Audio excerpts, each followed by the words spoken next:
अमेरिकी सदर Joe Biden के खबरदार करने के बावजूद नेतन्याहू ने उनको ठेंगा दिखा दिया। नेतन्याहू ने रफा पर फौजी कार्रवाई को रोकने से इनकार कर दिया है।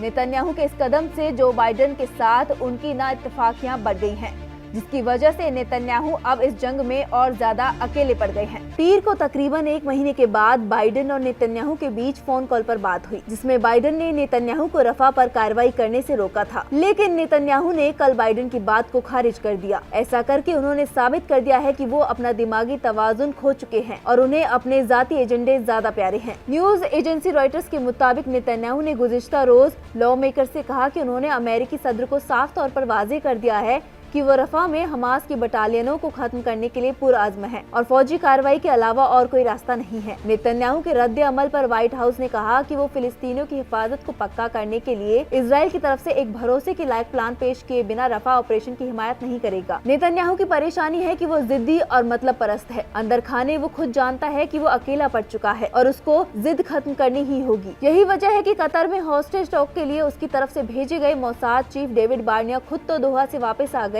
लेकिन डेलीगेशन की टीम को बातचीत जारी रखने के लिए वहीं छोड़ आए। द टाइम्स ऑफ इजराइल के मुताबिक एक सीनियर इजरायली अफसर ने बताया कि इजरायली अफसरान को हॉस्टेज टॉक्स के बारे में मीडिया को कुछ भी बताने को मना किया गया है। मोसाद चीफ वापस आने के बाद से इजरायली हुकूमत से बातचीत में मसरूफ है। दूसरी जानिब इजरायली कैदियों के घर वाले और आवाम के सब्र का बांध टूटने की कगार पर है। द टाइम्स ऑफ इजराइल के मुताबिक इजरायली हुकूमत से शदीद नाराज इजरायली कैदियों के अहले खाना और दीगर अवाम ने आज सुबह तेल अवीव हाईवे को ब्लॉक कर एहतजाज किया। एहतजाज करने वालों ने वॉर कैबिनेट के मेंबरों की तस्वीरों के साथ एक बैनर लहराया, जिस पर लिखा था, ये आप पर है, बिना किसी समझौते के कतर से वापस न आना। नेतन्याहू जंग हार चुका है और अब वो बस वक्त ही बर्बाद कर रहा है, क्योंकि उसकी इस सनक में दुनिया की कोई भी ताकत, यहाँ तक कि उसकी खुद की आवाम भी उसका साथ देने के लिए तैयार नहीं है। आलमी सतह पर यहाँ तक कि खुद इजराइल में भी सभी इस बात पर जोर दे रही हैं कि इजराइल में जल्द से जल्द इलेक्शन हो, ताकि नेतन्याहू को फौरन उसके ओहदे से बर्खास्त किया जा सके। उत्तर प्रदेश के बदायूं जिले की बाबा कॉलोनी से मंगल की शाम एक दिल दहला देने वाला हादसा सामने आया। यहाँ साजिद नाम के एक शख्स ने 2 मासूम बच्चों का बेरहमी से कत्ल कर दिया। वह इस कत्लेआम में तीसरा भाई भी जख्मी हो गया। मीडिया रिपोर्ट से मिली मालूमात के मुताबिक वारदात को अंजाम देने के बाद मुलजिम साजिद घर से निकलकर भागा, लेकिन वो चौराहे पर ही पहुंचा था कि मौके पर पहुंची पुलिस ने उसे एनकाउंटर में ढेर कर दिया। ताहम मामले में दूसरा मुलजिम यानी कि साजिद का भाई जावेद मौके से फरार चल रहा है। इस बीच दोहरे कत्लेआम के बाद मुलजिम साजिद के पिता और चाचा को हिरासत में लिया है। वहीं इस हादसे के बाद पूरे इलाके में तनाव का माहौल हो गया और भारी तादाद में भीड़ ने मुलजिम की दुकान पर तोड़फोड़ शुरू कर दी, जिसके बाद कड़ी मशक्कत के बाद पुलिस ने माहौल को शांत कराया और बदायूं डबल मर्डर केस में मरहूम के वालिद की शिकायत पर पुलिस ने मुलजिम साजिद और उसके भाई जावेद के खिलाफ FIR दर्ज की। FIR में लिखा गया, मुलजिम साजिद ने मेरी बीवी से कहा कि उसे पैसे चाहिए क्योंकि उसकी बीवी बीमार है।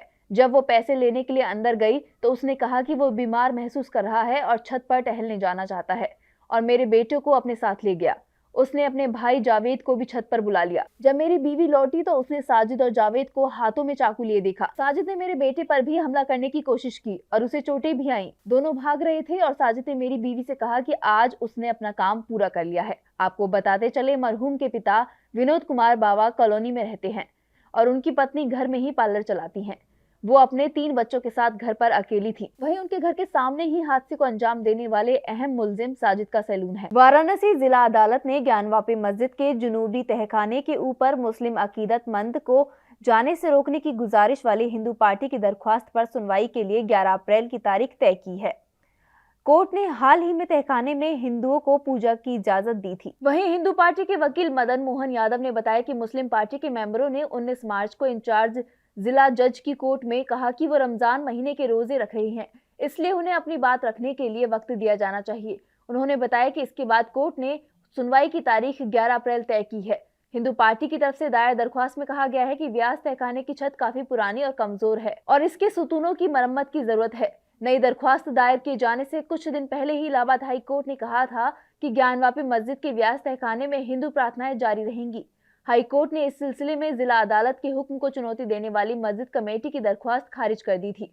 इस बीच यादव ने कहा था कि तहखाने के ऊपर मुस्लिम अकीदतमंद का घूमना या नमाज पढ़ना पुराने ढांचे के लिए अच्छा नहीं है, जिसकी मरम्मत की जानी चाहिए। दिल्ली पुलिस ने दिल्ली के नॉर्थ ईस्ट हिस्से में 2020 में हुए तशद्दुद के सिलसिले में गैरकानूनी सरगर्मियां एक्ट के तहत गिरफ्तार तलबा कारकुन शर्जिल इमाम की जमानत अर्जी दिल्ली हाई कोर्ट में मुखालिफत की। पुलिस ने शर्जील इमाम के बयान को बुनियाद बनाया, जिसमें मुबैना तौर पर उसने अक़लियती तबके के लोगों को जमा किया और चक्का जाम को मुखालिफत के तरीके के तौर पर फराह दिया, जो पुरआम मुखालिफत का कोई रास्ता नहीं था। शर्जील इमाम यूनाइटेड अगेंस्ट हेट के फाउंडर खालिद सैफी और उमर खालिद समेत कई दूसरे लोगों पर फरवरी 2020 के तशद्दुद का मुबैना तौर पर मास्टरमाइंड होने पर दहशतगर्द मुखालिफ कानून, गैर कानूनी UAPA और ताजिरात हिंद की अलग अलग दफ़ा के तहत केस दर्ज किया गया है। उत्तर पूर्वी दिल्ली में हुए तशद्दुद में 53 लोगों की जान चली गई थी और 700 से ज़्यादा लोग जख्मी हुए थे। CAA और NRC के खिलाफ एहतजाज के दौरान फसाद भड़क गया था। स्पेशल पब्लिक प्रोसिक्यूटर अमित प्रसाद ने दलील दी, एहतजाज उस वक्त के अमेरिकी सदर डोनाल्ड ट्रंप के भारत दौरे के वक्त फसाद पैदा करने की साजिश का हिस्सा था। मुस्लिम बिरादरी पर हो रहे हमले रुकने का नाम नहीं ले रहे हैं। बीते रोज नोएडा के सेक्टर 39 में मदरसे के लिए चंदा मांग रहे मुस्लिम शख्स की बुरी तरह पिटाई की गई। मामले की मालूमात मिलते ही मुस्लिम बिरादरी के लोग बड़ी तादाद में हादसे वाली जगह में जमा हो गए। हादसे के बाद इलाके में तनाज़ा बढ़ गया। पुलिस मौके पर पहुंची और किसी तरह मामले को संभाला।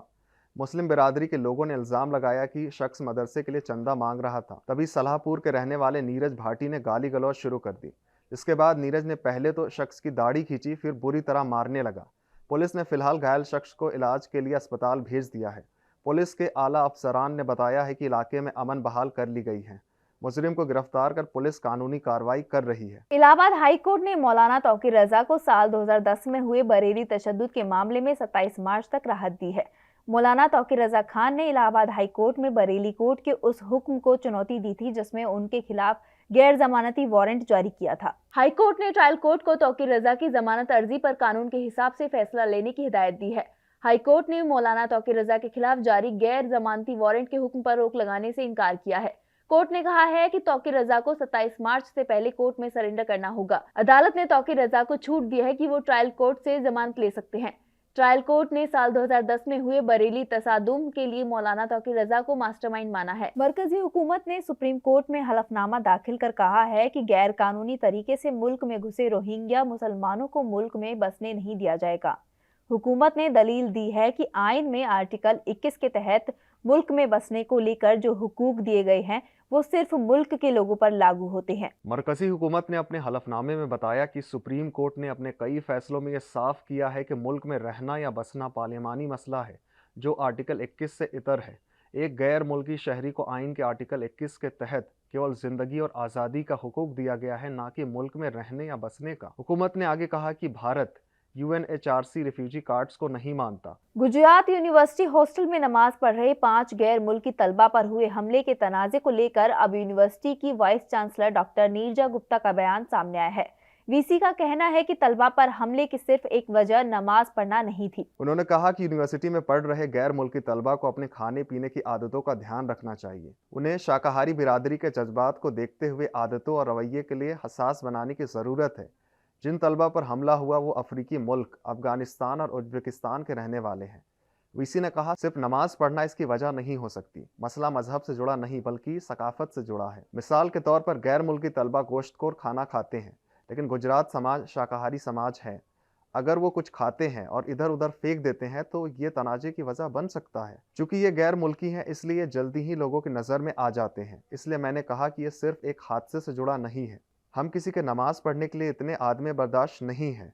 हमें उन गैर मुल्की तलबा को बेहतर तरीके से हमारे मुआशरे के बारे में बताना होगा, समझाना होगा। AIMIM उत्तर प्रदेश के 20 सबसे ज्यादा मुस्लिम आबादी वाले लोकसभा सीटों पर अपने उम्मीदवार उतार सकती है। अंदर खाने ऐसी खबरें हैं कि उम्मीदवारों की लिस्ट तैयार हो चुकी है जो किसी भी वक्त बाहर आ सकती है। लोकसभा इंतखाबात के करीब आते ही मुस्लिम आबादी वाली सीटों को लेकर सियासत तेज हो गई है। मुस्लिम वोटों के बूते सियासत करने वाली AIMIM उत्तर प्रदेश में भी हाथ आजमा सकती है। ऐसे दावे किए जा रहे हैं कि AIMIM अकेले ही उत्तर प्रदेश में मैदान में उतर सकती है।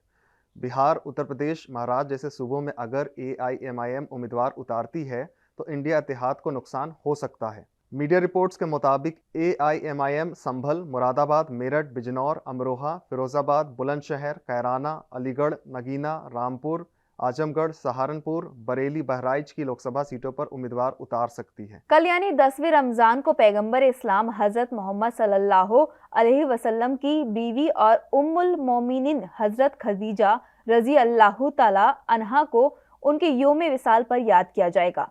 हजरत खतीजा बहुत बुलंद किरदार, आबिदा और जाहिदा औरत थी। उनका मर्तबा इतना बुलंद है कि हज़रत जिब्राइल अलैहिस्सलाम उनके लिए अल्लाह ताला का सलाम और जन्नती मेवे लेकर आए। हज़रत खतीजा रजी अल्लाह ताला अन्हा ने हमेशा गरीब और मिस्किनों की मिसाली इमदाद की। हज़रत खतीजा रजी अल्लाह ताला अन्हा का सऊदी अरब में कपड़ों का बहुत बड़ा कारोबार था। उनका कारोबार कई दूसरे मुल्कों तक फैला हुआ था। आपको बता दें कि खातूने जन्नत हज़रत बीबी फ़ातिमा रज़ी अल्लाह अन्हा उन्हीं की बेटी है। हज़रत खतीजा रज़ी अल्लाह ताला अन्हा के यौम विसाल पर तमाम मुसलमान घरों और मजहबी इदारों में इसाले सवाब का एहतमाम करते हैं। रमज़ान का मुबारक महीना चल रहा है। हर कोई अपनी अपनी इबादतों में मसरूफ़ है, लेकिन बहुत से लोग ऐसे हैं जो ना तो सही से इबादत कर पा रहे हैं और ना ही रोजे रख पा रहे हैं।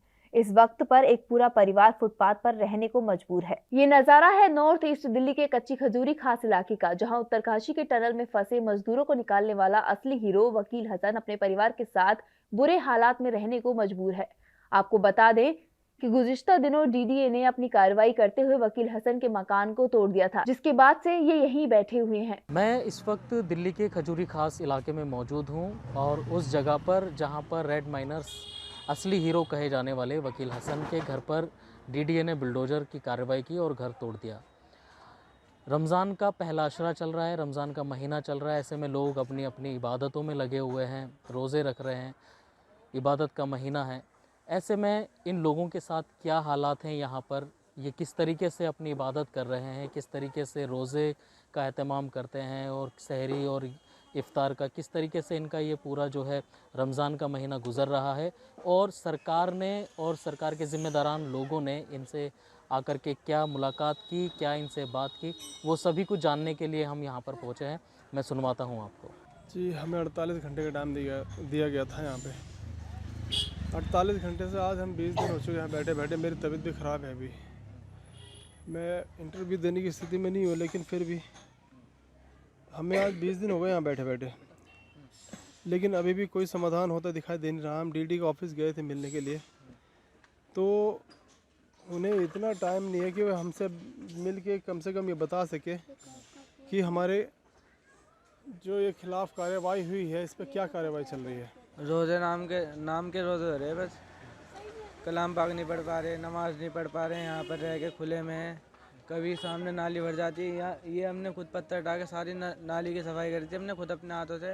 रमज़ान में तसले भर भर के सामने फेंके थे, और लेकिन सामने कभी नाली भर जाती है और सारा पानी आता है। फिर यहाँ पे 28 फरवरी को डीडीए वालों ने हमारा मकान तोड़ा था, हमारी गैर मौजूदगी में। ना मैं यहाँ थी, ना मेरे हस्बैंड यहाँ पर थे। बच्चे अकेले थे। और ये नहीं कि डीडीए वालों ने, पुलिस प्रशासन उनकी प्रोटेक्ट के लिए आया था साथ में, तो पुलिस वालों ने इतनी बेदर्दी से हमारा दरवाज़ा तोड़वाया। बच्चे अंदर थे, बच्चों ने अपनी हिफाजत के लिए, मतलब घर बचाने के लिए जो भी बन पड़ा बच्चों ने वो किया, मगर पुलिस वाले इतने बेदर्दी हो रहे थे, ऐसा लग रहा था कि जैसे डीडीए वाले मकान तोड़ने नहीं आए, जैसे पुलिस वाले ही मकान तोड़ने के लिए आए हों। ये लोग सड़कों पर बैठे हुए हैं। रमज़ान का महीना चल रहा है। क्या आने वाला वक्त बताएगा कि ईद भी क्या इनकी यहीं इसी जगह पर बनेगी या नहीं, लेकिन जो इनके साथ हालात हैं वो बेहद बद से बदतर हैं। अब देखना है इस पूरे मामले में सियासत क्या रुख अपनाती है। दिल्ली से तहजीब टीवी के लिए अब्दुल वाजिद की खास रिपोर्ट। वजीर आजम नरेंद्र मोदी ने नई दिल्ली के भारत मंडपम में स्टार्टअप महाकुंभ का इफ्तिताह किया। इस दौरान तकरीब से खिताब करते हुए पीएम मोदी ने कहा कि मुल्क 2047 के तरक्की याफ्ता हिंदुस्तान के रोड मैप पर काम कर रहा है। ऐसे वक्त में स्टार्टअप महाकुंभ की खास अहमियत है। और क्या कुछ कहा पीएम मोदी ने, आइए आपको सुनवाते हैं। साथियों, आज जब देश 2047 के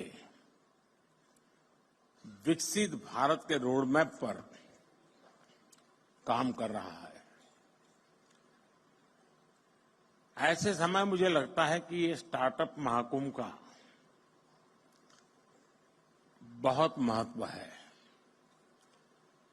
बीते दशकों में हमने देखा है कि भारत ने कैसे आईटी और सॉफ्टवेयर सेक्टर में अपनी छाप छोड़ी है। दिल्ली के वजीर आला अरविंद केजरीवाल की दरख्वास्त पर दिल्ली हाईकोर्ट ने सुनवाई की। उन्होंने ईडी के नोटिस के खिलाफ दरख्वास्त दायर की थी, जिस पर कोर्ट ने पूछा कि आखिर वो एजेंसी के सामने पेश क्यों नहीं हो रहे हैं। उन्होंने कोर्ट से गिरफ्तारी से हिफाजत की मांग की थी, लेकिन कोर्ट ने फिलहाल राहत देने से इनकार कर दिया। अरविंद केजरीवाल के वकील अभिषेक मनु सिंघवी ने कोर्ट के सामने साफ किया कि वो एजेंसी के सामने पेश नहीं हो रहे हैं और पेश होने में कोई दिक्कत नहीं है, लेकिन उन्हें गिरफ्तार किया जा सकता है। सिंघवी ने सीएम केजरीवाल की बात रखते हुए कोर्ट को बताया कि केजरीवाल को 10 नोटिस जारी किए गए। बकौल सिंघवी ने बताया कि केजरीवाल ने नोटिस पर अपना जवाब भी दिया और पूछताछ के लिए वर्चुअली पेश होने को तैयार हैं। अभिषेक मनु सिंघवी ने कहा कि ईडी के सभी नोटिस कानूनी तरीकेकार और दफात के मुताबिक नहीं है। वकील सिंघवी ने सबसे पहले केजरीवाल को गिरफ्तारी से हिफाजत देने की गुहार लगाई। अयोध्या के राम मंदिर से ताल्लुक रखने वाले पोस्टर लगाने और बयानबाजी में हिस्सा लेने के मामले में बर्खास्तगी झेल रहे ओपी जिंदल यूनिवर्सिटी के 2 तलबा ने पंजाब और हरियाणा हाईकोर्ट का रुख किया है। यूनिवर्सिटी और वीसी के खिलाफ दाखिल अर्जी में दोनों ने बर्खास्तगी को रद्द करने की मांग की है। दोनों पर इल्जाम है कि 7 फरवरी को अयोध्या के राम मंदिर से जुड़े एक प्रोग्राम में दोनों ने गैर मुनासिब और भड़काऊ बयानबाजी की थी, जिसे यूनिवर्सिटी के कोड ऑफ कंडक्ट के खिलाफ माना गया। तलबा ने बताया कि राम मंदिर को लेकर जो प्रोग्राम था उसका मकसद सिर्फ एक दूसरे के नजरिए को जानना था, लेकिन कुछ दूसरे तलबा ने प्रोग्राम में खलल डालने के लिए जय श्री राम के नारे लगाने शुरू कर दिए, जिसके बाद यूनिवर्सिटी में तनाजा बढ़ गया। तलबा ने आगे बताया कि उनको न सिर्फ बर्खास्त किया गया बल्कि रातों रात उनको हॉस्टल से बेदखल कर दिया गया।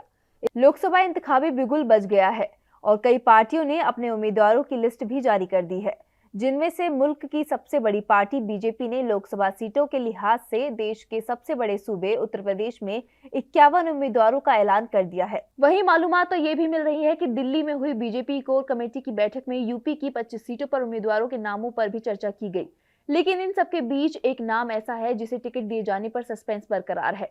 जी हाँ, और वो नाम है बीजेपी नेता वरुण गांधी का, जिन्हें बीजेपी कहां से टिकट देगी ये सवाल लगातार बहस में है। वहीं इन सबके बीच अब वरुण गांधी को लेकर सपा सदर अखिलेश यादव का बड़ा बयान सामने आया है। बता दें, अखिलेश यादव से वरुण गांधी को सपा से टिकट दिए जाने का सवाल किया गया तो उन्होंने इशारों में पार्टी के दरवाजे खुले होने का साफ इशारा दे दिया। बिहार में एनडीए के सीट बंटवारे के 2 दिन बाद चिराग पासवान ने बड़ा ऐलान किया है। लोक जनशक्ति पार्टी के चीफ चिराग पासवान अपने पिता की परंपरागत हाजीपुर सीट से ही इंतखाब लड़ने जा रहे हैं।